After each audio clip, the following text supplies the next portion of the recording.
जैसे last class में हम लोग डिस्कस किए थे कि लास्ट क्लास यानी कल के क्लास में अब बेसिकली हम लोग लेक्चर नंबर 16 पर डिस्कस करेंगे, तो यहाँ वाले जो पीवाईक्यूज है उसको लेकर लेक्चर नंबर 14 और 15 का हम पीडीएफ नहीं सेंड किया था क्योंकि उसमें ज़्यादा क्वेश्चंस करवाया नहीं गया था, 3-4 ही करके था।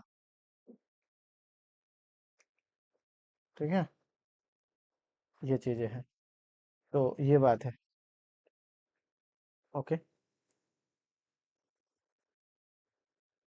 ठीक। तो यहाँ पे हम लोग क्या कर रहे थे, यहाँ पे हम लोग आज से स्टार्ट करेंगे 2015 से जून और दिसंबर ट्राई करेंगे कि दोनों ही अगर हो जाता है तो अच्छी बात है, नहीं तो कम से कम जितना सारा भी क्वेश्चन होगा उसको डिस्कस करेंगे ईयरली। इसमें से बहुत सारे क्वेश्चन ऑलरेडी हम लोग कर चुके हैं अलग अलग क्लासेस में इतने दिन से। लिनियल जेब्रा वाले रियल वाले भी हम ट्राई करेंगे कि आपको थोड़ा सा जहाँ तक हो उसका एक आइडिया दे दें, ठीक है ना। तो ये जून 2015 वाला है, इसमें से जो यूनिट 1 का है, देखिए यूनिट 1 का सारा क्वेश्चन नहीं होगा क्योंकि रियल के बहुत सारे हैं जो कि नहीं भी पढ़ाए थे। तो जहाँ तक इजी क्वेश्चन है या जहाँ तक हम ऑलरेडी क्लासेस में डिस्कस कराए वहाँ तक वाले तो हम कर सकते हैं। अब सबसे पहला क्वेश्चन है ये आपका यूनिट 1 के लिए। क्वेश्चन देखने में आपको थोड़ा सा लंबा लग रहा होगा, लेंदी है, ठीक है। अब इस क्वेश्चन को अगर देखते हैं, इस क्वेश्चन को देखते हैं, तो ये ऑलरेडी हम क्लास में डिस्कस करा चुके हैं। इस क्वेश्चन को ऑलरेडी हम क्लास में डिस्कस करा चुके हैं। क्या बोले थे, अगर आप बोलिएगा तो हम यहीं पे इसी को एज ए पीडीएफ में सेंड कर देंगे, दोबारा लिखने की मुझे उधर ज़रूरत नहीं पड़ेगी, या लिख ही देते हैं। यूनिट 1 का है ना,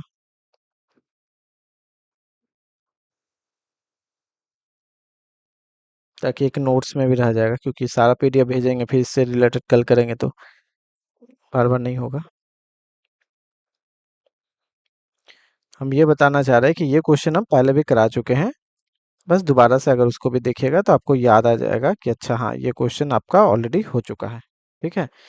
आपको याद होगा इससे पहले हम बताए हुए हैं कि इमेज ऑफ टी और इमेज ऑफ टी स्क्वायर का रैंक 2 और 1 है। दैट इज आपको सिंपल ऐसा चाहिए कि रैंक ए बराबर 2 होना चाहिए एंड रैंक जो है आपका ए स्क्वायर बराबर 1 होना चाहिए। बस ये वाले आपको ढूंढने हैं, रैंक ए बराबर 2 और रैंक ए स्क्वायर बराबर 1। फर्स्ट में देखिएगा रैंक ए बराबर 2 है आपका, रैंक ए बराबर कितना है, 2 है, कोई दिक्कत नहीं है। इसमें भी रैंक 2 है, इसमें भी रैंक 2 है, इसमें भी आप कीजिएगा रैंक 2, रैंक ए बराबर 2 सब में है। व्हाट अबाउट ए स्क्वायर, तो हम यहाँ पे पहले भी बोल चुके हैं कि ए स्क्वायर का अगर आपको चाहिए रैंक ए स्क्वायर का, तो ये इसका पोजीशन है 1/3, 1/3 तो 3 1 3 2 3 3 3 4, 3 4 से जाएगा तो ये मल्टीप्लाई होकर जाएगा A14। फिर अगर हम लोग इसका पोजीशन देखेंगे A14 4 के साथ तो खत्म, ये 2 3 3 1 3 2 3 3 3 4। अब इसका पोजीशन अगर देख लेते हैं 2 3, फिर वापस आपके पास 3 4 के साथ जाएगा तो ये नया पोजीशन बनेगा A24, और एक बन गया 1 4, एक बन गया 2 4, मतलब एक 1 4 यहाँ, एक यहाँ पे 2 4। फिर ये हो गया 3 4, 3 4 का 4 1 के साथ करेंगे खत्म। इसका मतलब जब आप ए स्क्वायर कीजिएगा तो आपका बनेगा 0 0 0, यहाँ एक स्टार, 0 0 0, फिर एक स्टार नया नंबर और रेस्ट ऑफ द आपके जीरो। और यहाँ पे इसका इजीली आपका रैंक कितना आ जाता है, रैंक ऑफ ए स्क्वायर बराबर 1, क्योंकि ये वाले जीरो हो सकते हैं इक्लॉन फॉर्म से। तो आपका पहला ऑप्शन तो सही होगा। व्हाट अबाउट सेकेंड, सेकेंड को अगर हम लोग देखें तो इसका पोजीशन है 1 3, 1 3 तो 3 के साथ जाएगा 3 4, इसका मतलब A14 में तो एक आएगा। इस वाले के लिए अगर ए स्क्वायर करते हैं 0 0 0, एक 1 4 में आएगा। फिर ये पोजीशन है 2 3, ये पोजीशन कितना है A23, फिर 3 के साथ जाएगा 3 4 तो एक 2 4 में आ जाएगा, 0 0 0 2 4 आ जाएगा। अच्छा, फिर आपके क्या आ जाएंगे, फिर अगर हम लोग यहाँ पे देखें तो 3 4 जो है, 3 4 जो है आ, 4 A 3 4 और यहाँ पे 4 4 के साथ जाएगा तो 3 4 और 4 4 4 के साथ 4 4, इसका मतलब ये भी हो जाएंगे और 0 0 0, सॉरी ये तो रह जाएंगे ना, डायगोनल डायगोनल के साथ जाएगा तो ये चीजें। यहाँ पे इसका रैंक कितना हो गया, इसका भी ए स्कोर का हो गया 1। ऑलरेडी ए का रैंक इसमें भी 2 है, इसमें भी 2 है, इसमें भी 2 है, इसमें भी 2 है, तो दो ऑप्शन सही हो जा रहा है जी। मल्टीपल चॉइस क्वेश्चन है ना।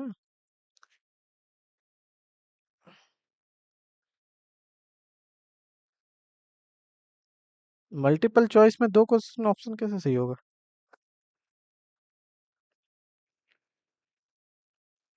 What about third? थर्ड तो A3 है, व्हाट अबाउट थर्ड? ठीक है, देख लेते हैं। दोनों ऑप्शन सही हो रहा है, ठीक है ना? मल्टीपल चॉइस है, कुछ गड़बड़ होगा। तो थर्ड में क्या है? इसको अगर देखेंगे तो A3 4, यहाँ पे 4 3, तो 4 4 कर जाएगा, A3 3 में चला जाएगा, तो थर्ड में तो नहीं जाएगा। A² A3 3 में चला गया, 0 0 0 0 0 0 0 0 0 A3 3 में चला गया। और अगला वाला है ये A4 3, तो 3 4 के साथ जाएगा, 3 4 में भी है, इसका मतलब ये 4 4 चला जाएगा, 0 0 0 इसका रैंक तो 2 हो गया। तो ये तो दिख रहा है A² का जो रैंक है ये हमारा 2 है, इसमें नहीं जाएगा। और ये भी नहीं जाएंगे क्योंकि 2 डायगोनल में स्क्वायर की जगह वो वापस रह जाएगा, कभी नहीं होगा। यहाँ पे रैंक जो है A² बराबर रैंक ऑफ ए, जो कि आपका 2 ही आ जाता है। तो इसका ऑप्शन है ना, दोनों ऑप्शन है, हो सकता है कुछ प्रॉब्लम हो, ठीक है? दोनों का दोनों ऑप्शन आ रहा है बेसिकली, ठीक है? पता नहीं, ये क्लास जब हम क्लास में कराए थे तो हो सकता है ये मल्टीपल सिलेक्ट में था क्या, लेकिन यहाँ मल्टीपल चॉइस में लिखा हुआ है आपका, मतलब PYQs में। तो ये चीजें हैं। अब जैसे कि 22 नंबर क्वेश्चन है ये सीरीज का, चलिए इसको भी ट्राई करते हैं, देख लेंगे यहीं से। सीरीज के समेशन से रिलेटेड है, ये भी हम क्लास में कराए, सीक्वेंस एंड सीरीज पर आए थे, जिसका हम नोट्स हम भेज देंगे, एक PYQ डिस्कशन जिसमें सॉल्यूशन भी है वो भेजे हैं कुछ देखने के लिए, सीक्वेंस एंड सीरीज और points and topology. Sequence and series का नाम नोट्स भी भेज देते हैं, अभी ही भेज देते हैं सीक्वेंस सीरीज का नोट्स। तब तक आप लोग इसको थोड़ा सोचिए, सीक्वेंस सीरीज का हम नोट्स भेज देते हैं जो हम पढ़ाए हैं। एक नोट्स है मेरे पास, एक मिनट, डाउनलोड होना चाहिए, हम डाउनलोड भी करके भेजते हैं। तब तक इसको थोड़ा सा सोचिए, भेज रहे हैं, ठीक है? वो भी काम आएगा, पूरा नोट्स PDF के फॉर्म में है।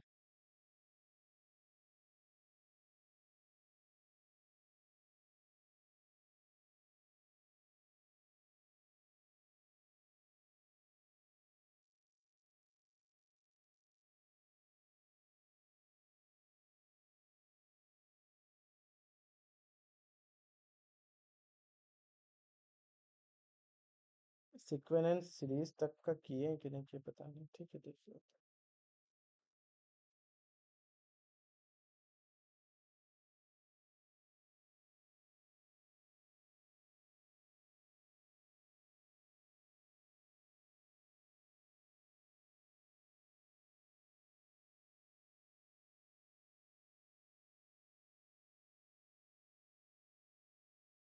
अच्छा, पॉइंट से टोपोलॉजी काउंटेबल अनकाउंटेबल वाला एक क्लास नोट्स है, तो उसको भी हम भेज देते हैं अभी आपको,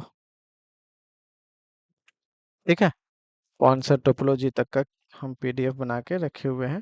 बाकी सीक्वेंस सीरीज का नहीं डाले उसमें, कोई बात नहीं, उसका हम अलग से मर्ज कर देंगे, इसका मतलब मर्ज नहीं किए, मर्ज करके कल सीक्वेंस सीरीज से रिलेटेड भी हम आपको भेज देंगे, जो हम पढ़ाए हैं लेक्चर नंबर 19 तक का एक नोट्स है जो कि हम अभी भेज रहे हैं आपको। और लेक्चर टोटल 47 तक पढ़ाए थे, सीक्वेंस सीरीज पूरा कंप्लीट करके।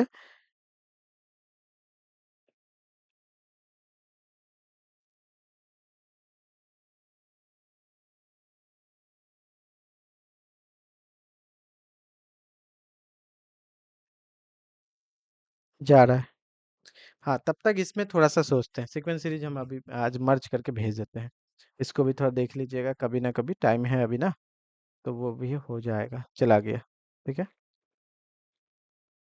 ये रियल एनालिसिस का है, लेक्चर 0 से लेकर लेक्चर 90 तक, कौन से टोपोलॉजी काउंटेबल अनकाउंटेबल ये पूरा है, जिससे भी रिलेटेड क्वेश्चन आता है, और वो क्वेश्चन हम यहाँ पे कराए भी हैं, ठीक है? क्वेश्चन सॉल्व भी करवाए हैं, क्वेश्चन सॉल्व भी कराए हैं। चलिए, इस क्वेश्चन का कितना जाएगा? तो यहाँ पे अगर हम लोग देखें थोड़ा सा, सम है, सम से रिलेटेड है। जैसे कि इसका nth टर्म निकालते हैं सीरीज का, तो सीरीज जो जो दिया गया है क्या है, nth टर्म डायरेक्ट लिख देते हैं, nth term of the series. nth term of the series क्या होगा, तो सीरीज nth टर्म जो होता है वो हम लोग नॉर्मली लिखते हैं an 1 + 2 + 3 + ... आपका कितना हो जाएगा, यहाँ पे n टर्म है तो n तक ऐड होगा, और नीचे में है आपका n फैक्टोरियल, है ना। First term, second term, third term, fourth term, fifth term, and term of the series का। कौन सा सीरीज, कौन सा सीरीज, तो सीरीज लिखते हैं ए एन एन इक्वल टू 1 से लेकर इन्फिनिटी, ये वाले सीरीज जिसका मुझे वैल्यू चाहिए यानी कि सम चाहिए। तो पहले nth टर्म ये वाला है, तो थोड़ा सा n को ना सिंप्लीफाई करते हैं। सिंप्लीफाई nth टर्म से क्या, the sum of the series, पूरे सीरीज का सम चाहिए ना जी। तो ये हो जाएगा n n plus 1/2 into n factorial. हाँ ठीक है, इतना तक तो कर ही सकते हैं। और इसको लिख सकते हैं n प्लस 1/2 n माइनस 1 का फैक्टोरियल। अब इसको थोड़ा सा सीक्वेंस ऑफ पार्शियल सम लिखते हैं। लेट, आसान पड़ेगा, let S n with the sequence of, with the sequence of partial sums। किसका सीक्वेंस है, partial sum of the series, कौन सा series, a n n equal to 1 से infinity. Then what about S n, तो एसन कहेगा कि हम सीरीज लेंगे r प्लस 1/2 r माइनस 1 का फैक्टोरियल, जहाँ r का वैल्यू 1 से लेकर n तक जाएगा, r का वैल्यू 1 से लेकर n तक जाएगा। ठीक है, अब बात आता है इसको हम लोग सिंप्लीफाई कैसे करेंगे। अब बात आता है इसको हम लोग सिंप्लीफाई कैसे करेंगे, बोलिए कैसे सिंप्लीफाई होगा।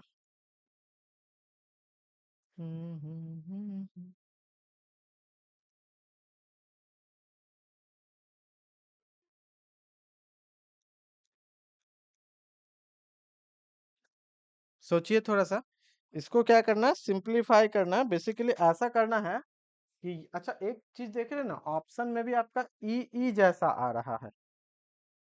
ऑप्शन में क्या आ रहा है, ई ई जैसा आ रहा है। अगर ई ई जैसा आ रहा है तो इसका मतलब वो जुटेगा, कहीं ना कहीं वो ऐड होगा।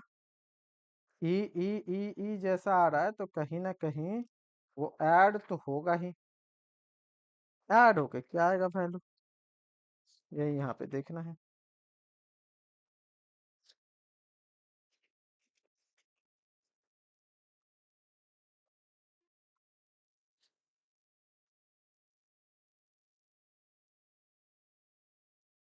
Are by r minus 1 factorial करते हैं तो वहां से क्या आएगा, आर बाई आर माइनस 1 का फैक्टोरियल, तो वहां से कितना आएगा। दोनों को अलग अलग कर सकते हैं ना, 1/r-1 का फैक्टोरियल तो ई दे देगा, 1/2 को बाहर कर देंगे। और इधर कितना होगा, इधर कितना हो जाएगा,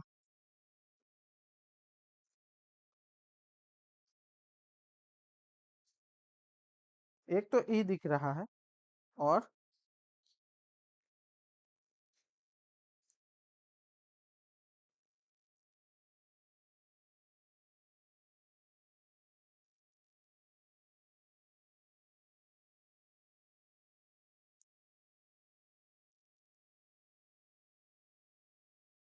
बोलिए, चलिए हम थोड़ा सा ट्राई करते हैं। एक तो ई दिख रहा है यहाँ पे, दूसरा मुझे देखना है 1/2 को बाहर करते हैं। थोड़ा सा सोच रहे हैं इसको, 1/2 से तो ज्यादा कोई खास है नहीं। आर का वैल्यू 1 से लेकर एन तक, देखिए दोनों को अलग अलग कर देते हैं। आर बाई आर माइनस 1 का फैक्टोरियल और प्लस 1/r-1 का फैक्टोरियल। 1/r-1 का फैक्टोरियल तो हो जाएगा ई, ई का मतलब हो गया 1/r फैक्टोरियल, जहाँ पे आर का वैल्यू 0 से स्टार्ट हो, तो 1 से करेंगे तो फैक्टोरियल 0 ही होगा, है ना। तो ये तो हो जाएंगे ई। अब इसको सिंप्लीफाई करते हैं तो इसमें r-1 प्लस 1 कर देंगे, तो ये r-1 1/r-2 का फैक्टोरियल से स्टार्ट हो जाएगा, प्लस 1, काम हाँ चलेगा, बिल्कुल चलेगा। इसको देखिए थोड़ा कैसे सिंप्लीफाई करते हैं, 1/2 है, और ये हो जाएगा आपका सीरीज r-1, और फिर कर देंगे +1, तो +1 उधर 2 हो जाएगा, +1 तो डायरेक्ट भी तो कर सकते थे, डायरेक्ट भी कर सकते थे, r-1 +2 करके, है ना, r-1 +2 करके। ठीक है, इसको यहाँ पे ऐसा कर देते हैं, r-1 और एक जोड़ेंगे ना, उसको यहाँ लेके आते हैं +2 करके, चलेगा ऐसा। अब दोनों को सिंप्लीफाई करते हैं, 1/2, ये सीरीज r=1 से लेकर n तक, तो पूरा n तक क्या ऐसा लिखने की जरूरत ही नहीं है, अब तो पूरा सीक्वेंस ऑफ पार्शियल सम से कटेगा क्या, हमको लगा टेलीस्कोपिंग में जाएगा। सीधे सीधे यहीं से कर सकते हैं, सीधे सीधे सीरीज से कर सकते हैं, क्योंकि ये सीरीज में जाएगा, nth टर्म का सिंप्लीफाई है, तो ये चल गया। तो एक काम कीजिए, यहाँ से इस पूरे को लेने की भी जरूरत नहीं है, यहाँ से सीधे सीधे ये आपका वैल्यू दे देगा, ये सबको। सॉरी, थोड़ा सा ये क्योंकि सीरीज कुछ दिनों से माइंड में नहीं ना है, पढ़ाई नहीं इधर, तो इधर चल रहा है ऐसे आपके एग्जाम वाले क्लासेस में, बट सम का ये चीजें, चलिए ठीक है, यहाँ से तो इतना कर ही सकते हैं। तो series of n equal to 1 से लेकर इन्फिनिटी, इसका मतलब हो जाएगा series of n plus 1 by 2 n minus 1 का फैक्टोरियल एन इक्वल टू 1 से लेकर इन्फिनिटी। इसका मतलब यहाँ से कितना हो जाएगा, 1/2 को बाहर कर सकते हैं। सीक्वेंस ऑफ पार्सल से मुझे लगा कि वहां से कुछ कैंसिल होंगे टेलीस्कोपिक जैसा, तो शायद बन जाएगा, ऐसा लग रहा था, बट ऐसा हुआ नहीं, कोई बात नहीं। इसको 1/2 अब करते हैं सीरीज एन इक्वल टू 1 से इन्फिनिटी। पहला हो गया एन माइनस 1 बाई कितना, एन माइनस 1 का फैक्टोरियल, एक कट जाएगा उसको बाद में काटेंगे, पर एन माइनस 1 का फैक्टोरियल।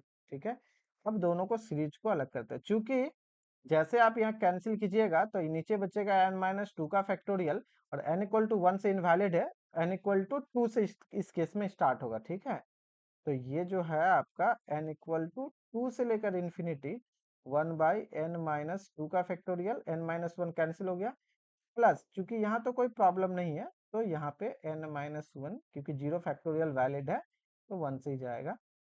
इसका वैल्यू हो गया आपका e, और इधर हो गया 2e, 2e, एक हो गया e, एक हो गया आपका 2e, यानी कि 3e, 3e/2, 3/2 आता है आंसर, ऑप्शन में है 3/2 है। अब देखिए, इससे थोड़ा रिलेटेड थ्योरी को भी देख लेते हैं। ठीक है, रिलेटेड थोड़ा सा थ्योरी को देख लेते हैं, कि मान लेते हैं ऐसा क्वेश्चन अगर आगे आता है इस तरह से, तो आपको क्या पता है, मुझे ये पता है कि e⁻x, मुझे ये पता है कि सीरीज x⁻n/n फैक्टोरियल का वैल्यू होता है e⁻x, जब n का वैल्यू 0 से लेकर इन्फिनिटी हो, है ना। इसका मतलब हो गया e बराबर, या अगर x की जगह 1 रख देंगे तो सीरीज n का वैल्यू 1 से लेकर इन्फिनिटी 1/n फैक्टोरियल आपका दे देगा e। अब अगर टर्म को रीअरेंज करते हैं लाइक एज के, अगर हमारा यही वैल्यू अगर n बराबर अगर हम 0 से लिखते हैं, n बराबर सॉरी यहाँ पे 0 से ही है, यहाँ पे 0 से, अगर n बराबर 1 से लेकर इन्फिनिटी लिखेंगे तो यही n-1 का फैक्टोरियल में आपका दे देगा e। यही वैल्यू अगर n बराबर आप लिखते हैं -2 से, मान लेते हैं -2 से इन्फिनिटी, तो आपको क्या करना पड़ेगा, यहाँ पे 1/n+2 का फैक्टोरियल करना पड़ेगा, वैल्यू सेम देगा। इन शॉर्ट हम ये बताना चाह रहे हैं कि अगर आप टर्म को शिफ्ट करते हैं लाइक एस, अगर सीरीज an है, n का वैल्यू 1 से लेकर इन्फिनिटी, अगर आप चाहते हैं कि सर हम यहाँ पे ना n का वैल्यू 0 से स्टार्ट करेंगे, तो आपको n+1 लिखना पड़ेगा। बोलेंगे सर नहीं सर, हम n का वैल्यू 10 से स्टार्ट अगर है, तो आपको यहाँ पे 10 सब्ट्रैक्ट करना पड़ेगा। अगर आप बोलेंगे कि नहीं हम यहाँ पे नेगेटिव n का वैल्यू -15 से स्टार्ट करेंगे, तो आपको n में 15 ऐड करना पड़ेगा। ये सारा का सारा जो होता है ना, वो सेम टू सेम ही होता है, मतलब सबका मतलब एक ही है, तो वैल्यू, बात समझ में आ रहा है। तो क्वेश्चन में अरेंजमेंट आपको देखना है, जैसा अरेंजमेंट होगा उस हिसाब से आप क्वेश्चन को कर सकते हैं।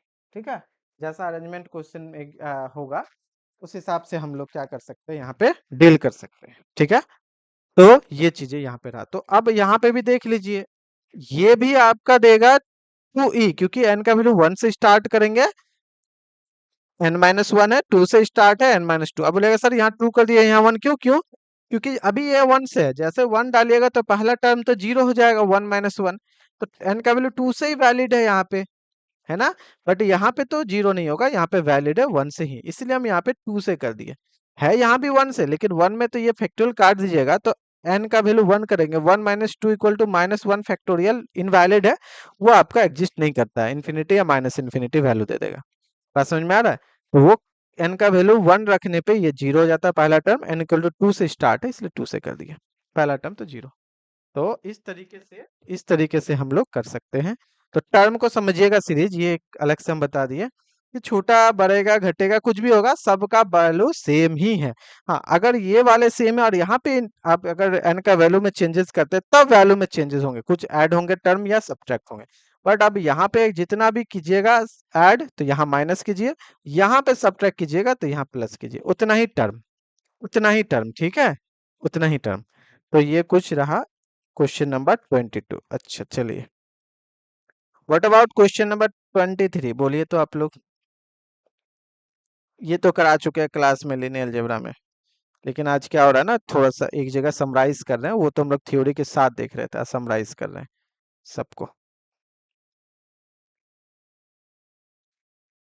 इसलिए दोबारा भी देख लेते हैं।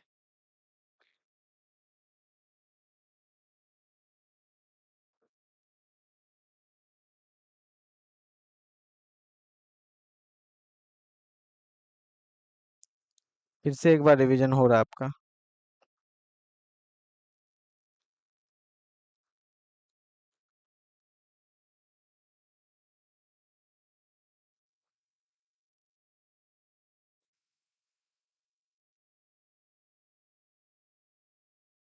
हम्म, बोलिए फटाफट करके, ये ऑलरेडी हो चुका है।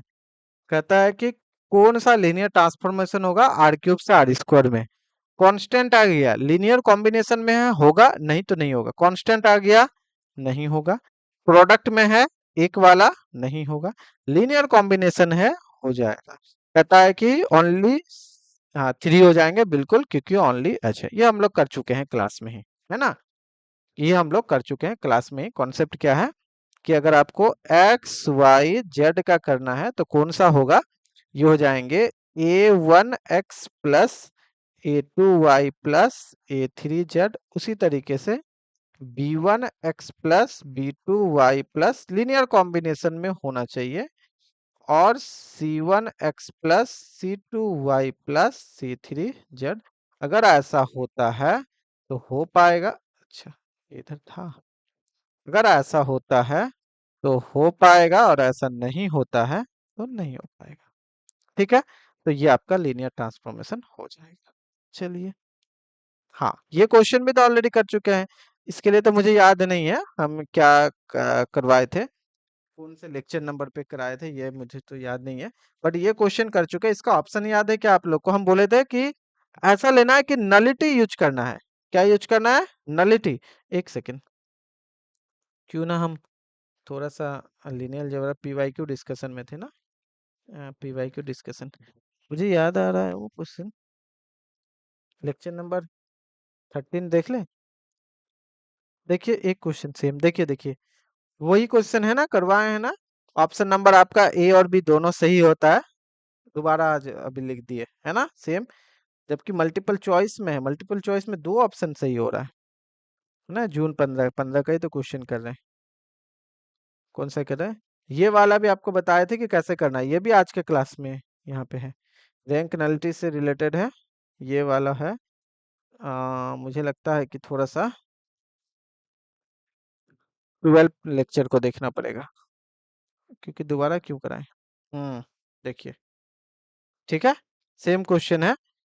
ऑप्शन सबका आपको दिए हैं, ए नंबर के लिए दे दिए हैं कि वैलिड नहीं है, उसके बाद सी के लिए दे दिए, डी के लिए दे दिए हैं, बी पॉसिबल नहीं हो पा रहा था तो बी का हम यहाँ पे छोड़ दिए थे। ठीक है, तो सेम यही क्वेश्चन है, फिर भी हम वहां पे एक नोट्स में इसको भी हम लिख देते हैं, यहाँ से उठाते हैं और उस नोट्स में हम इसको कर देते हैं, ताकि एक जगह रहेगा तो हाँ कंप्लीट आपके पी वाई क्यूज रहेंगे। नहीं तो बहुत को ऐसे होते हैं कि सर करा ही नहीं है पी वाई क्यू। ठीक है, तो ये चीज़ है लेक्चर नंबर 16।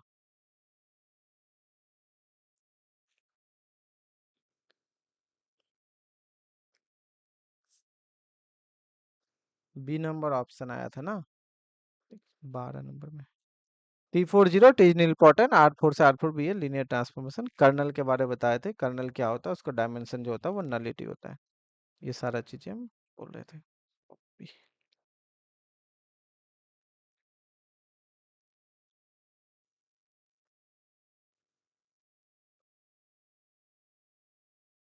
ठीक है,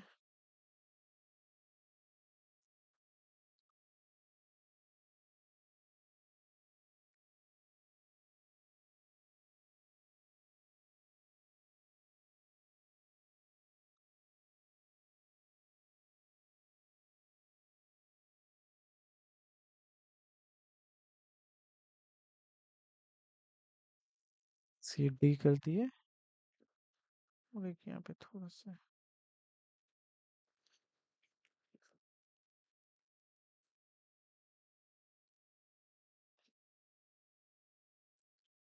ठीक है। तो ये चीज है। बी के लिए आपको नहीं मिलेगा ऐसा भी कि वन के बाद सीधे जंप करे 3 4 4। अगर वन आपका नलिटी है, रैंक 3 है, तो स्क्वायर करने पे मैक्स आप रैंक 2 तक जा सकते हैं। सीधे सीधे रैंक 1 हो जाएगा, 4x4 में पॉसिबल नहीं है। 4x4 में पॉसिबल नहीं है। बाकी 3 के लिए काउंटर मिल गया तो एक ऑप्शन आपका सही हो जाएगा, ठीक है। 3 के लिए जब काउंटर मिल गया, एक आपका सही हो जाएगा।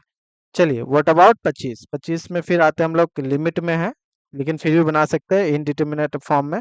या आपके न्यूटन लेबनिज रूल जो होता है कैलकुलस का, उससे हम लोग करेंगे, जो कि आपके इंटीग्रल में आपके हैं। इंटीग्रल कैलकुलस बोलिए या नॉर्मल डिफरेंशियल कैलकुलस बोलिए, न्यूटन लेबनिज से ये ट्राई करते हैं। क्वेश्चन हम पूरा देखे नहीं है, बट ये देख के ही लग रहा है कि न्यूटन लेबनिज का है। पीडीएफ को हम डाउनलोड कर लिए थे, संतोष सर लिंक भेजे थे उसी से, ठीक है। तो न्यूटन लेबनिज पता है आप लोग को? डेरिवेटिव करना है आपको यहाँ पे, ठीक है। डेरिवेटिव करना है, डेरिवेटिव करके यहाँ से निकालना है, ओके।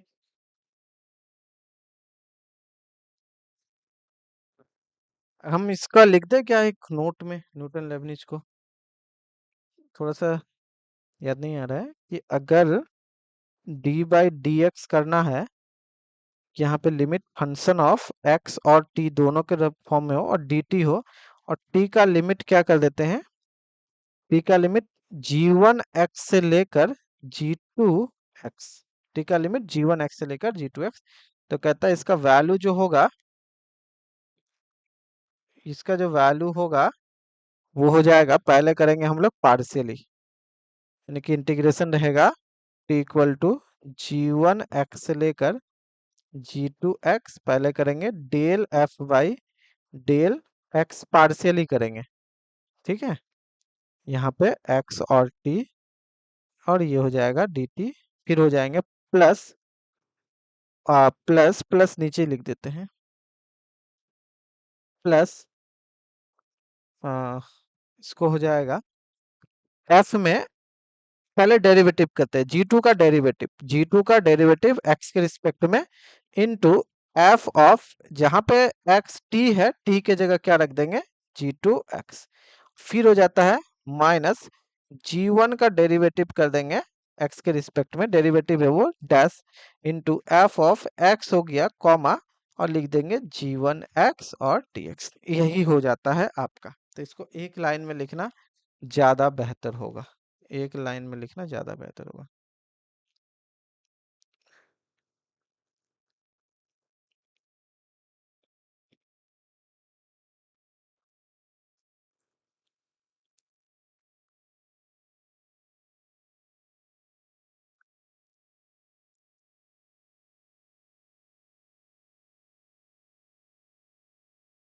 ठीक है, ये होता है आपका न्यूटन लेबनिज से। अगर अंदर में एक्स का फंक्शन यहाँ नहीं है, एक्स का फंक्शन नहीं है, ओनली टी है, तो ये जो पार्शियल डेरिवेटिव है जीरो हो जाएगा। टी है और एक्स के रिस्पेक्ट में कीजिएगा तो ये हो जाएगा आपका जीरो।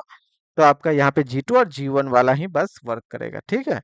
तो ये चीजें आपका इस तरीके से काम करता है। अब इससे रिलेटेड जो क्वेश्चन है उसको देखिए, से रिलेटेड क्वेश्चन है उसको देखिए, ठीक है। तो यहाँ पे क्वेश्चन क्या कहता है कि limit x tending to zero में जीरो और ऊपर जीरो जीरो, अगर लिमिट ही आपका जीरो जीरो तो ऊपर भी जीरो, इसका मतलब 0/0 फॉर्म में है, दैट इज इनडिटरमिनेट फॉर्म। तो लॉपिटल रूल कहता है कि डेरिवेटिव होगा नीचे एक्स के रिस्पेक्ट में, ऊपर भी एक्स के रिस्पेक्ट में सेपरेटली डेरिवेटिव होगा, ठीक है। तो ये जो है ये आपका 0/0 फॉर्म में है। अब 0/0 फॉर्म में है तो इसको हम लोग लिख सकते हैं बराबर करके, हम ऐसा लिखते हैं, ये जो है आपका 0/0 फॉर्म, ठीक है। इसका मतलब इसका वैल्यू हो जाएगा limit, limit x tending to zero, derivative कर रहे हैं, ठीक है। Derivative d by d x, x के रिस्पेक्ट में एक्स से लेकर 2x e⁻ minus t square और dt, और नीचे में डी बाई डी एक्स, नीचे x ही है तो x लिख दिए, कोई दिक्कत नहीं है, यहाँ x ही है तो x कर दिए। ये तो नीचे 1 हो गया, 1 हो गया। अब फिर लिखते हैं, ये लॉपिटल रूल यूज किए हैं, नीचे तो हो गया आपका 1, ऊपर हो जाएगा। क्योंकि आपके अंदर में x का फंक्शन नहीं है, ओनली t है, तो ये जो फॉर्मूला है पार्शियल रिस्पेक्ट करेंगे t के रिस्पेक्ट में, तो पार्शियल डेरिवेटिव 0, ये पूरा 0 हो जाएगा। बस आपका इतना और इतना बचेगा। ठीक है, तो क्या हो जाएगा, पहले e to the power minus t की जगह 2x, तो 4x स्क्वायर हो गया, और 2x का डेरिवेटिव हो गया 2, फिर माइनस x का डेरिवेटिव होता है 1, और e to the power t की जगह x रखेंगे, x स्क्वायर, x का डेरिवेटिव होता है 1, नीचे हो गया 1। तो अब कितना हो गया, 2 limit x tending to 0, limit x tending to 0, अब तो काम कर ही जाएगा ना जी, लिमिट एक्सटेंडिंग टू 0, तो ये हो गया 0, e to the power minus 0, 0 e to the power 0 का वैल्यू हो गया 2, ये हो गया 2 minus e to the power 0, तो 0 हो गया यहाँ पे, तो e टू द पावर 0 मतलब माइनस 0 है 0, ये हो गया 1, तो हो जाता है 2 माइनस 1, नीचे तो 1 ही है, 2 माइनस 1 इक्वल टू 1। तो लिमिट एग्जिस्ट किया और उसका वैल्यू हो गया 1, लिमिट एग्जिस्ट किया और उसका वैल्यू कितना हो गया 1। ठीक है ना, लिमिट एग्जिस्ट किया उसका वैल्यू 1। क्या क्या किए, पहले हम लोग इंडिटरमिनेट फॉर्म में है, तो हम लोग क्या किए, लॉपिटल रूल यूज किए, जिसको एल हॉस्पिटल भी बोलते हैं, यहाँ पे हम बोल देते हैं। इस जगह क्या किए हैं, इस जगह हम बोल रहे हैं यूजिंग यूजिंग एल हॉस्पिटल या लॉपिटल, लॉपिटल ही कहा जाता है। ठीक है, ये चीजें हम लोग यहाँ से यूज किए, क्लियर, तो यहाँ पे हो सकता है। ठीक है, बिल्कुल आपका यहाँ पे 3 ही होगा, तो यहाँ पे 3 आपका आंसर आगे एग्जिस्ट करेगा, और एग्जिस्ट करने में यहाँ पे 1 आ गया। पार्शियल डेरिवेटिव से रिलेटेड न्यूटन लेबनिज रूल या लेबनिज रूल कैसे होता है वो भी हम लिख दिए। अगर यहाँ पे x का फंक्शन होता तो इंटीग्रल वाला भी एक पार्ट होता, बट वैसा यहाँ पे नहीं है। चलिए ठीक है, नेक्स्ट देखते हैं। हाँ, 26 ट्रेस से रिलेटेड, आई थिंक ये क्वेश्चन नहीं किए हैं, मतलब इससे पहले हम लोग जब देख रहे थे रिवीजन वगैरह में, ये क्वेश्चन नहीं किए। ये हो गया 25, ठीक है ना, 26, इसका बताइए क्या होगा। कहता है कि आपका यहाँ पे ट्रेस, ठीक है, ट्रेस ए और B n by n matrix है, which of the following equal trace, trace के बराबर कौन सा होगा, ट्रेस कौन सा होगा, तो सिंपल सा है, आपको पता होना चाहिए कि ट्रेस के रिलेटेड अगर आपका ट्रेस निकालते हैं, ट्रेस ए बी का जो होता है वो जो होता है ट्रेस ऑफ बी ए के बराबर होता है, ट्रेस ए बी का ट्रेस ऑफ बी ए के बराबर होता है। तो यहाँ पे इस तरह से, तो आपको यहाँ पे ट्रेस है, इस जगह लिखते हैं कि ट्रेस टी आर करके लिखते हैं ए बी बी। अब इसमें हम लोग एसोसिएटिव लॉ यूज कर सकते हैं। एसोसिएटिव लॉ आप 3 तरीके से कर सकते हैं, या तो इस तरीके से एसोसिएटिव करेंगे, या तो ऐसा करेंगे, या ऐसा करेंगे, इस तीनों में एसोसिएटिव कर सकते हैं।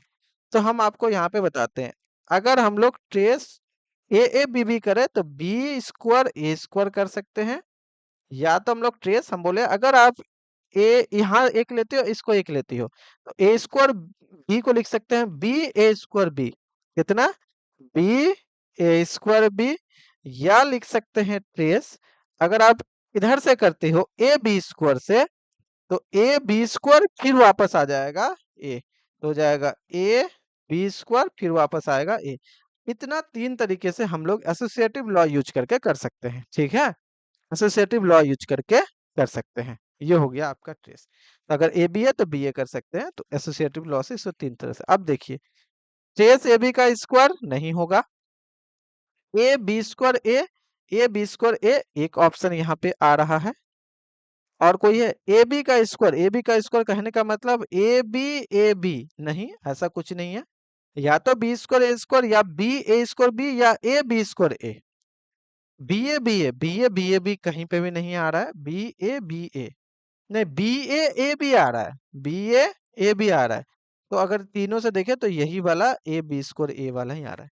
क्या ये क्लियर हुआ ना, ट्रेस में हम लोग कैसे किए, एसोसिएटिव लॉ यूज करके कर सकते हैं। ठीक है, ये तीनों ही बराबर होते हैं। एक बार हम लोग ऐसा ले लेंगे, एक बार हम लोग ऐसे ले लेंगे, और एक बार ऐसे करेंगे। ठीक है, एक ऑप्शन आपका आ गया, देखिए कितना अच्छा ऑप्शन है ना? बिल्कुल सही, सेकंड करेक्ट ऑप्शन होगा। चलिए नेक्स्ट 27।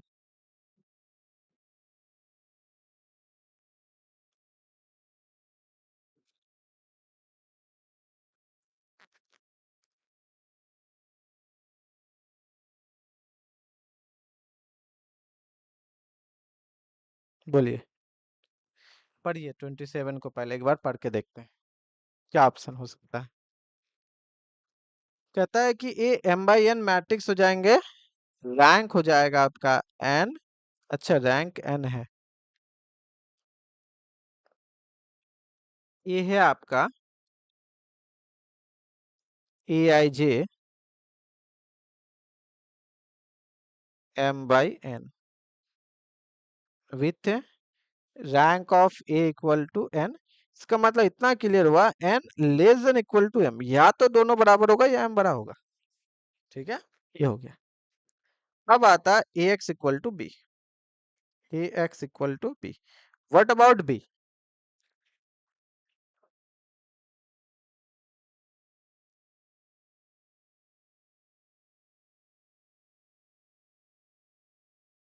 क्या हो सकता है बी? इसी बी पे ही तो पूरा क्वेश्चन का ये है क्या? नहीं, कहता है कि ये सॉल्यूशन होगा किसी भी बी के लिए। क्या ये बात सही है? A x equal to B has a solution for any B, for any B, for any B. नहीं, रैंक तो बढ़ सकता है, रैंक बढ़ सकता है। फॉर एग्जाम्पल फॉर एग्जाम्पल अगर हम लोग ए बराबर ऐसा ले लेते हैं, आ, रैंक बढ़ सकता है, जैसे कि पॉसिबिलिटी हो जाएंगे ना, एक्स इक्वल टू बी में rank of A augmented B, rank of A augmented B greater than equal to N भी पॉसिबल है। और अगर ग्रेटर देन एन हो गया, ग्रेटर देन एन हो गया, फिर गड़बड़ हो जाएगा, क्योंकि ये m है और b जो होगा वो m बाई 1 होगा। तो पॉसिबिलिटी अगर ग्रेटर देन 1 हो गया तो नो सॉल्यूशन भी हो सकता है। क्या एग्जाम्पल है हमारे पास? क्या एग्जाम्पल है हमारे पास? ठीक है, तो एग्जाम्पल सोचते हैं, सोचिए एक छोटा सा एग्जाम्पल सोचिए, 2/3 का लीजिए, 2/3, जैसे क्या 1 2 0 2/3, 3 कॉलम लेना है ना, 0 3, यहाँ पे कर देते हैं 1 2, ऐसा कर देते हैं, ये हो गया 2/3। अच्छा नहीं नहीं नहीं, काम नहीं किया, काम नहीं किया, 3/2 लेना पड़ेगा, तब रैंक 2 कर देते हैं, 3 रो 2 कॉलम करते हैं।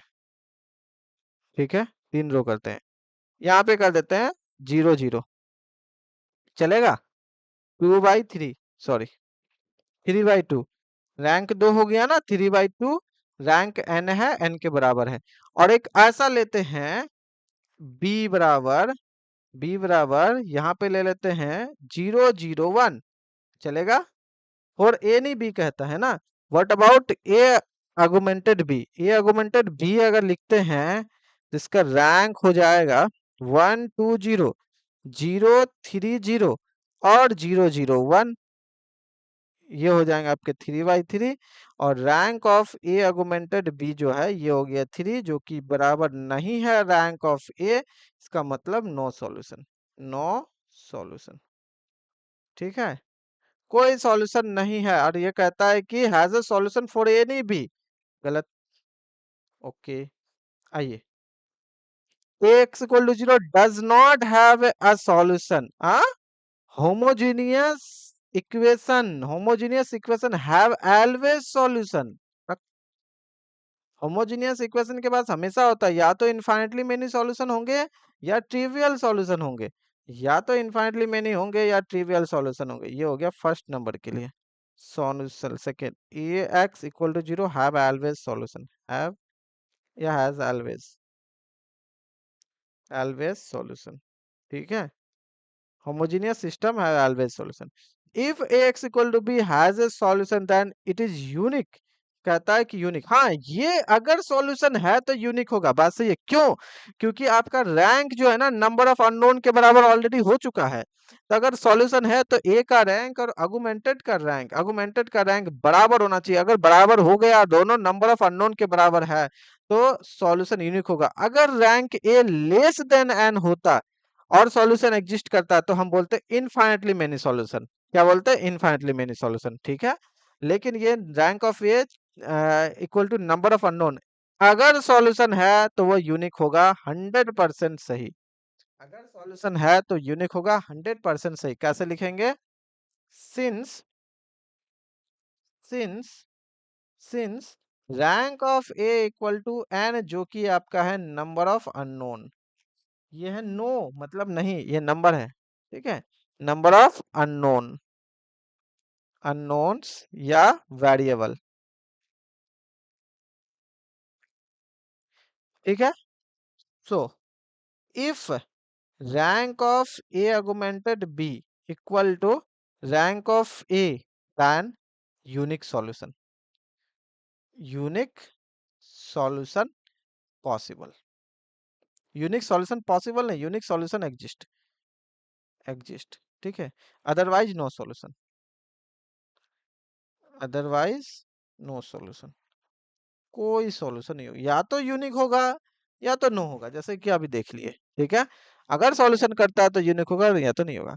y dash a for some non-zero y where y dash denotes the transpose of the vector y, y dash a equal to 0 हो जाएगा? जरूरी थोड़ी है। कोई y वेक्टर लेंगे और y dash a करेंगे, ऑब्वियसली y dash a करेंगे। ऐसा थोड़ी है कि नॉन जीरो y के लिए 0 हो जाएगा, नॉन जीरो भी हो सकता है, बस चौथा नंबर भी गलत होगा। ऐसे भी जब आपके पास एक सही हो गया तो बाकी तो गलत होगा। फोर्थ नंबर के लिए कैसे सोचेंगे? मान लीजिए फोर्थ नंबर कहता है वाई डैश कोई भी लीजिए। अब जैसे वाई ले लेते हैं इस तरह का, 1 2 3, आपका वाई डैश कितना हो जाएगा? वाई डैश कहने का मतलब हो गया जो कॉलम है वो रो में चला जाएगा।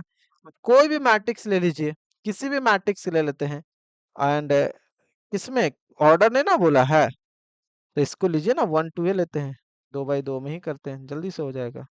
1 2 मान लेते हैं, यहाँ पे कितना आ जाएगा आपका वाई डैश? 1 2। और लेट ए बराबर ले लेते हैं, वो तो कुछ भी है ना, तो 1 2 0 1 कर देते हैं, ठीक है। कोई भी वाई डैश ए कीजिए, वाई डैश ए मतलब हो गया 1 2, और यहाँ पे आपका हो गया 1 2 0 1। प्रोडक्ट कीजिए, इसका प्रोडक्ट कीजिए, यहाँ पे हो जाएगा 1, और इसका हो जाएगा 2 और 2 हो जाएगा 4, खत्म। 1 4, और ये आपका जीरो रो वेक्टर नहीं है। 0 0 नहीं ना है, काम खत्म। तो ये 0 0 है नहीं, तो वाई डैश से 0 हो जाएगा फॉर सम नॉन जीरो। अच्छा, कुछ नॉन जीरो वाई के लिए, ये तो ढूंढना पड़ेगा। अच्छा अच्छा, एटलीस्ट नहीं है, सम लिखा है, रुकिए। ऐसे भी एक सही हो चुका है, तो तीन तो चौथा गलत होगा, लेकिन इसको हम प्रूफ करना पड़ेगा। For some non zero y y dash not transfer.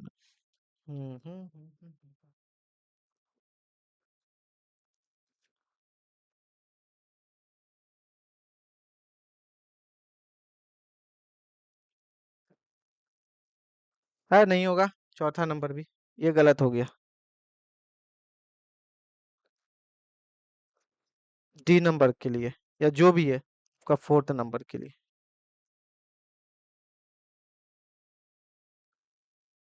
कैसे लिखेंगे? सिंस रैंक ऑफ ए बराबर है आपका एन, इसका मतलब हो गया जो भी आप वहां पे लिख रहे हो, ये रैंक ऑफ ए बराबर हो गया नंबर ऑफ अननोन,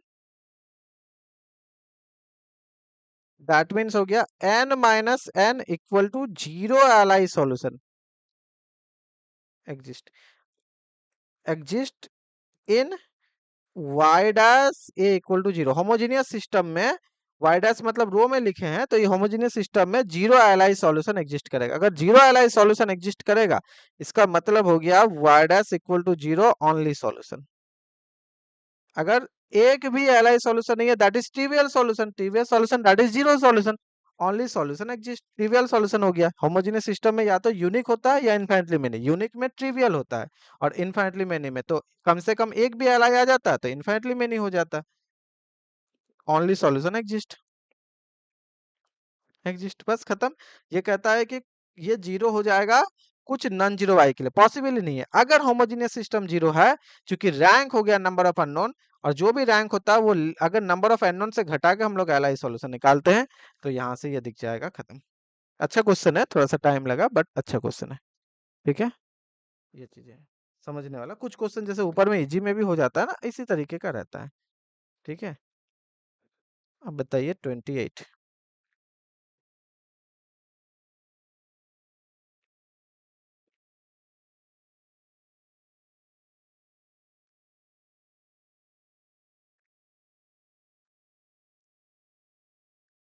28।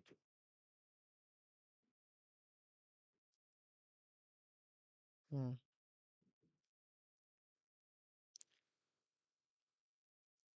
चलिए 28 में क्या है ना, अगर आपको ओडी पता है, that is ordinary differential equation, तो आसानी से कर सकते हैं। जैसे कि f double dash minus two f dash plus f equal to zero.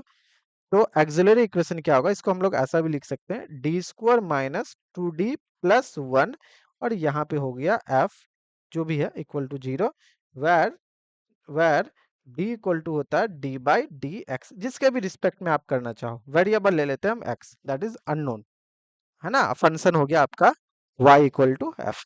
ठीक है, तो यहाँ पे इस तरह से कर सकते हैं। तो इसका एक्सिलरी इक्वेशन होता है, ओडी है, पहले इसको सॉल्व कीजिएगा, एफ एक्स निकालिएगा तब ना। एक्सिलरी इक्वेशन इज, अगर आप ओडी से पढ़े हुए यूनिट टू से, अदरवाइज अगर आपको करना है तो इसका सिंपल सा रूट्स निकालिए। क्वाड्रेटिक है तो इसको रूट्स, लेकिन ये ध्यान रखिएगा डेरिवेटिव है, तो एक्सिलरी इक्वेशन आपको चाहिए होगा। एक्सिलरी इक्वेशन क्या हो जाएगा, मान लेते हैं, तो जहाँ D M minus two M plus one, अब इसका रूट्स निकालिए। इस रूट्स हो जाएगा एम प्लस नहीं, एम माइनस वन का स्क्वायर हो जाएगा ना, A square B square two A B. हाँ, तो यहाँ से दो रूट सेम आए, इक्वल आए, एम बराबर 1,1।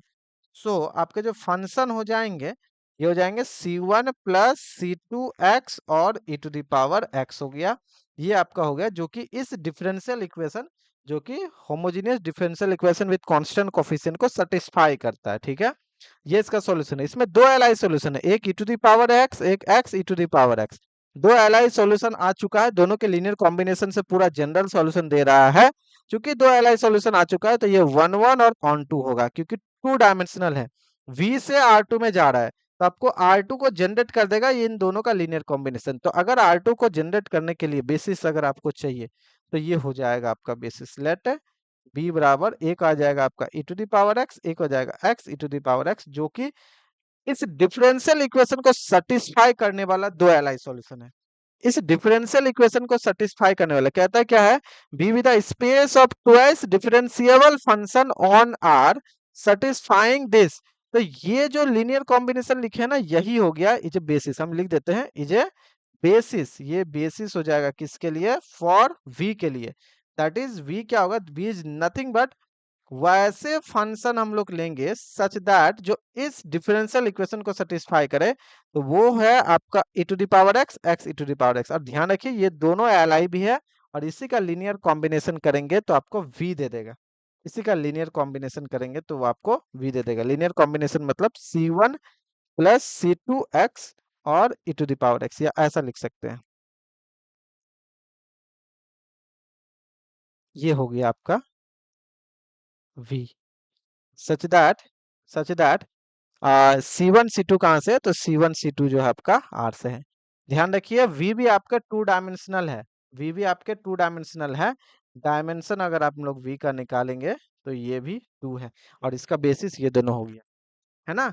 ऐसा डिफरेंशियल इक्वेशन, ऐसा V में जो एलिमेंट है जो इनके इस डिफरेंशियल इक्वेशन को सेटिस्फाई करेगा, कर गया सेटिस्फाई, कोई दिक्कत नहीं है।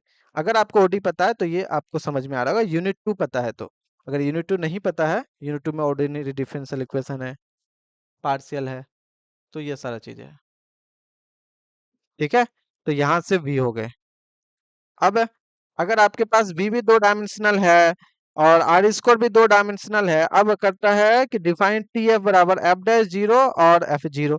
F dash zero F zero, F dash तो अब यहीं से निकाल सकते हैं, ये है एफ, इसका डेरिवेटिव कर दीजिए, एफ डैश आ जाएगा, दोनों का जगह जीरो रखिए।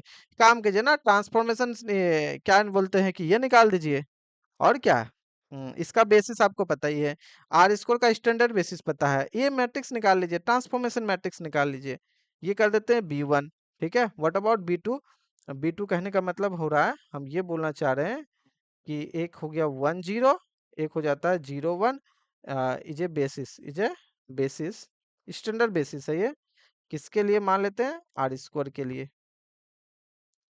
अब आप खुद ही से कर लीजिए, अब आप खुद ही से कर लीजिए। एक बार करते हैं, एक बार करते हैं एफ ये वाला, एक बार इसको, इन दोनों को जनरेट करते हैं और फटाफट मैट्रिक्स लिख देते हैं। ठीक है, तो यहाँ से भी हम लोग आसानी से लिख सकते हैं। तो एक बार करते हैं, ट्रांसफॉर्मेशन मैट्रिक्स निकाल रहे हैं, उससे एल आई आप आसानी से कर सकते हैं, वन वन ऑन टू कर सकते हैं। अदरवाइज हम यहाँ से बोल चुके हैं ये वन वन ऑन टू हो जाएगा, फिर भी देखते हैं, क्योंकि ट्रांसफॉर्मेशन पे भी डिपेंड करता है ना। तो टी हम लोग एक बार लेते हैं e to the power x, तो कहता है e to the power x का derivative, e to the power x zero रखेंगे तो वन, और ये कर देंगे तो वन। ओके, टी करते हैं एक बार X E to the power x, तो X E to the power X, X E to the power x का डेरिवेटिव कितना, X E to the power X, X का हो गया one E to the power X, और इसमें x के जगह जीरो रखेंगे, x के जगह जीरो रखेंगे तो जीरो रखेंगे, जीरो हो गया, x के जगह जीरो रखेंगे, e to the power zero का वैल्यू होता है वन, वन कॉमा। अब सीधे सीधे एफ जीरो रखेंगे, एफ जीरो, एक्स की जगह जीरो हो गया तो ये हो गया जीरो, हो गया जीरो, ये बन गया। अब इन दोनों से आपको ट्रांसफॉर्मेशन मैट्रिक्स निकालना है, तो टी बी वन और बी टू कितना निकल जाएगा, वन वन को करेंगे, स्टैंडर्ड बेसिस लिए हैं, आसान पड़ेगा काम करना, तो हो गया वन वन का वन वन वन जीरो। इसका रैंक कितना हो गया, तो rank of t equal to हो जाता है टू। इसका मतलब क्या हो गया, nullity of t equal to हो जाता है जीरो, जो कि रैंक ऑफ टू जो है वो डायमेंशन ऑफ वी के बराबर है। तो वन वन ऑन टू दोनों हो गया, रैंक और नलिटी मिला के डायमेंशन ऑफ वी है, देखिए रैंक टू है डायमेंशन ऑफ वी के बराबर, है ना, हो गया। दो डायमेंशनल से दो डायमेंशनल जा रहा है, अगर वन वन है तो ऑन टू है, ऑन टू है तो वन वन है। ठीक है, तो ये चीजें यहाँ से निकल के आ जाएगा। ट्रांसफॉर्मेशन मैट्रिक्स का रैंक अगर आपको v के डायमेंशन के बराबर है तो वन वन ऑन टू दोनों हो जाएगा, खुद से खुद में है ना। नलिटी जीरो है तो वन वन है, रैंक ऑफ v अगर आपके कोडोमेन के बराबर है तो उससे ऑन टू भी निकलता है। ठीक है, बहुत सारा चीजें है इस चीज को बताने का। रैंक अगर आर स्क्वायर के डायमेंशन के बराबर है ऑन टू, अगर नलिटी जीरो है तो वन वन। ठीक है, इससे भी हम लिखाए हुए हैं, तो ये वन वन और ऑन टू दोनों हो जाएगा। अलग अलग कई सारे तरीके से हम आपको बता रहे हैं। ठीक है, नोट्स देखिएगा तो आपको इजीली हो जाएगा। हाँ, कंडीशन ये है कि आपको डेरिवेटिव या डिफरेंशियल इक्वेशन सॉल्व करने आना चाहिए। एक ऐसा v है, v is the collection of all function such that the given differential equation is satisfied. तो ये दो फंक्शन है, लाइए इसका लीनियर कॉम्बिनेशन से v जनरेट हो गया, इसका कोई भी लीनियर कॉम्बिनेशन लीजिए, इस डिफरेंशियल इक्वेशन को सेटिस्फाई करेगा ही करेगा। ये हो गया बेसिस। ठीक है, बहुत अच्छा क्वेश्चन है, थोड़ा सा टाइम लगा बट बहुत अच्छा क्वेश्चन है, अगर आप यूनिट 2 पर हैं बहुत अच्छा है। चलिए नेक्स्ट, या एक काम कीजिए ना, तीन क्वेश्चन यहाँ पे है, 29, 30 और 31, 32 एंड 32। जैसे इसको तो हम लोग और भी आसानी से कर सकते हैं, ये दोनों क्वेश्चन ना आप सॉल्व कीजिएगा। ठीक है, ये दोनों क्वेश्चन जो है सॉल्व कीजिएगा, दो क्वेश्चन हम और करते हैं, दो क्वेश्चन आप सॉल्व कीजिएगा खुद से, फिर हम लोग कल देखेंगे मल्टीपल सिलेक्ट इसी का, फिर आगे बढ़ेंगे। ठीक है, एक क्वेश्चन हम आपको दे रहे हैं, ये दोनों क्वेश्चन आप सॉल्व कीजिएगा। कॉम्पैक्ट, क्लोज एंड बाउंडेड, अगर आपको अभी पता है क्लोज एंड बाउंडेड होता है तो कॉम्पैक्ट होता है, क्लोज एंड बाउंडेड। ठीक है, और एक ये देते हैं, ये तो एफ इनवर्स एग्जिस्ट कर जाएगा, आई थिंक ये आपका वन वन ऑन टू दोनों हो जाएगा, वन वन ऑन टू दोनों हो जाएगा, खुद से खुद में है, एफ इनवर्स एग्जिस्ट कर जाएगा, वन वन ऑन टू दोनों हो जाएगा। जैसे कि कर ही देते हैं, एक क्लोज एंड बाउंडेड के लिए हम वो आपको छोड़ दिए, बना सकते हैं, बहुत टफ नहीं है। अब जैसे इसमें है, आपको एक चीज दिया गया है यहाँ पे, एफ ओ एफ एक्स बराबर दे चुका एक्स, इसका मतलब हो गया एफ एक्स बराबर हो गया एफ इनवर्स एक्स हो जाएगा। ठीक है, क्योंकि क्योंकि आपका जो f है x से x खुद में खुद से, इसका मतलब f बराबर f इनवर्स हो गया, तो f क्या हो गया, तो f is identity map. Identity map. और आइडेंटिटी मैप जो होता है इसका मतलब क्या हो जाएगा, f is one one onto, दोनों हो जाएगा। आइडेंटिटी मैप जो होता है वन वन ऑन टू, जैसे आइडेंटिटी मैट्रिक्स हर चीज को सेटिस्फाई करता है, उसी तरह से आइडेंटिटी फंक्शन, आइडेंटिटी वेक्टर, तो वन वन ऑन टू दोनों हो जाएगा। एकदम सिंपल सा, इसमें कुछ ज्यादा है ही नहीं, बस ये देने के वजह से फॉर ऑल एक्स के लिए खुद से खुद में है ना, दैट्स वाई, तो डायरेक्ट कर सकते हैं वन वन ऑन टू। बाकी आप चेक कर लीजिएगा एक बार आंसर की से, इसमें आंसर की होगा लास्ट में, जितना भी किए हैं, लेकिन आई होप सारा सही होगा। अगर कुछ लगता है वैसा तो बोलिएगा।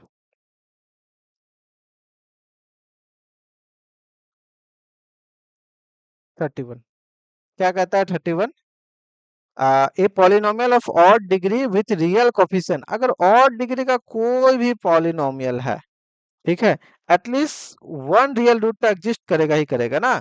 मान लेते हैं कोई पॉलिनोमियल है P x is of odd degree, अगर ऑड डिग्री है, ठीक है, और रियल कोफिशिएंट है, इसका मतलब एक रूट तो आपका जीरो, क्योंकि कॉम्प्लेक्स रूट कॉन्जुगेट पेयर में होता है, तो या तो दो होंगे या चार होंगे या छह होंगे या एट होंगे या 10 होंगे। अगर ऑड डिग्री है, ऑड नंबर ऑफ पॉलिनोमियल होंगे या ऑड नंबर ऑफ रूट्स होंगे, और कॉम्प्लेक्स होंगे तो इवन नंबर ऑफ रूट्स होते हैं, तो एटलीस्ट वन रूट जो है वो रियल रूट होगा ही होगा।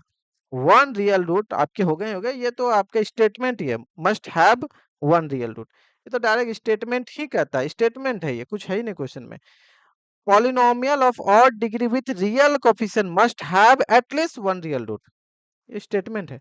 ओनली रियल रूट्स गलत बात है, ओनली रियल रूट्स बोलना गलत बात है। लाइक की एक पॉलिनोमियल लेते हैं जो कि x और एक्स स्क्वायर प्लस वन, अगर इस पॉलिनोमियल को हम लोग करेंगे जीरो, तो यहां से देगा x बराबर जीरो और प्लस माइनस आयोटा, तो कॉम्प्लेक्स भी आएगा रियल भी आएगा, तो ओनली रियल रूट गलत हो गया यहाँ से बोलना, है ना।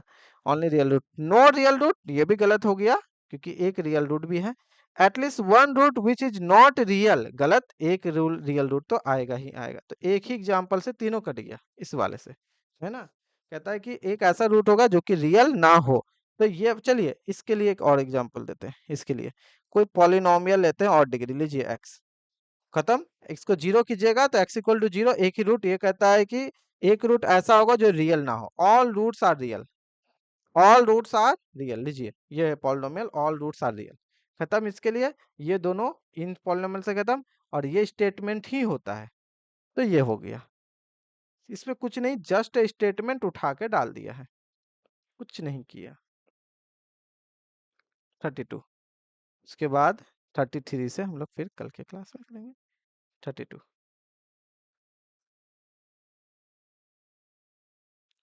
32 क्या कहता है आपका, देखिए ये कहता है कि the row space of 20 by 50 matrix a has dimension 30। अच्छा, रो स्पेस का डायमेंशन है 13, इसका मतलब रैंक ऑफ ए का, ए जो मैट्रिक्स है, ए मैट्रिक्स है आपका a i j 20 by 50, and row space rank of a equal to हो गया आपका 13, क्योंकि आपको कहता है डायमेंशन ऑफ रो स्पेस का डायमेंशन हो, कॉलम स्पेस का डायमेंशन हो, वो सारा रैंक ऑफ ए के ही बराबर होता है। रो नलिटी कॉलम नलिटी अलग होता है, लेकिन रो स्पेस कॉलम स्पेस का डायमेंशन रैंक ऑफ ए के बराबर होता है। What is the dimension of solution of, ये होमोजेनियस सिस्टम हो गया, है ना। इसका मतलब हो जाता है कोई अगर v लेते हैं, कहता है वैसा x लेना है, अब x नंबर ऑफ अननोन यानी कि R50 से लेंगे, डायमेंशन लिखा है यहाँ पे, मतलब किस फील्ड में काम करते हैं वैसा x लेना है, जहां से भी लेते हैं, हम R में डिस्कस अगर करें R50 से, सच दैट इस सिस्टम ऑफ इक्वेशन को सेटिस्फाई करता है। तो सिस्टम ऑफ इक्वेशन को सेटिस्फाई करने का मतलब हो गया बेसिकली इसका सॉल्यूशन, चूंकि rank of a equal to है आपका 13, less than number of unknown, ये क्या है आपका नंबर ऑफ अननोन, अननोन, ठीक है। इसका मतलब हो गया 50 - 13 इक्वल टू कितना हो जाएगा, 40 30, LI solution, LI solutions, LI solutions. और यही एलआई सॉल्यूशन ही तो डायमेंशन ऑफ वी होगा, कहता है कि वैसा एक्स लेना है जो इस कंडीशन को सेटिस्फाई करे। तो इतने सारे एलआई सॉल्यूशन आ गए इस सिस्टम ऑफ इक्वेशन का, तो इतने सारे एलआई सॉल्यूशन आ गए, इसका मतलब उसी सब का लीनियर कॉम्बिनेशन से ये वी बनेगा। तो सो हम यहाँ से बोल सकते हैं कि डायमेंशन जो है, dimension of V equal to हो जाएगा 37, दैट इज सॉल्यूशन स्पेस का डायमेंशन हो जाएगा 37। Dimension of V, solution space का डायमेंशन कितना हो जाएगा आपका 37। सॉल्यूशन स्पेस का डायमेंशन आपका हो गया 37। क्लियर है बात, है ना? ये चीजें हैं। तो ध्यान से इसको घटाना है, एक अननोन से करना है। इन्हीं के 20 से तरह घटा देंगे तो 7 आ जाएगा, नहीं। ठीक है, 20 में ऐड कर देंगे, नहीं। सब हर तरह का ऑप्शन दिया है ना, 13 भी है, 7 भी है, 33 भी है, 37 भी है। नंबर ऑफ अननोन से रैंक घटाते हैं तो एलाइज सॉल्यूशन आता है। जो एलाइज सॉल्यूशन है उसका लीनियर कॉम्बिनेशन से सॉल्यूशन स्पेस जनरेट होता है। क्या जनरेट होता है? Solution space. सॉल्यूशन स्पेस का ही मांग रहा है। चलिए, इसके बाद वाले जो क्वेश्चन है वो हम लोग कल करते हैं, that is multiple select unit 1 का। एक क्वेश्चन आपके लिए छोड़े हैं यहाँ पे, ये वाले क्वेश्चन आपको सॉल्व करना है। क्लोज एंड बाउंडेड होता है तो वो कॉम्पैक्ट होता है टोपोलॉजी में। ये हम लिखाए हैं आपके, जो आप आज नोट्स भेजे ना हम ग्रुप में, उसमें हम ये सब पढ़ाए हैं। तो एक बार इसको देखिएगा, इसको कल करेंगे, फिर हम लोग मल्टीपल सिलेक्ट वाले कल क्वेश्चन करेंगे जितने सारे हैं। ठीक है, बाकी हम कल के क्लास में डिस्कस करते हैं। ओके, कुछ पूछना है? सॉल्व कीजिए। ये वाले तो हम पीडीएफ भी सेंड कर देते हैं अभी ग्रुप में, हो सकता है आपके पास पहले से ही होंगे, फिर भी हम सेंड कर देंगे। ये है ना, अब इधर से हम लोग कल के क्लास में करेंगे ये सब का। ये देखिए, ये क्वेश्चन कर चुके हैं, ये क्वेश्चन कर चुके हैं। ठीक है, नहीं समझ में आया होगा दोबारा कर देंगे।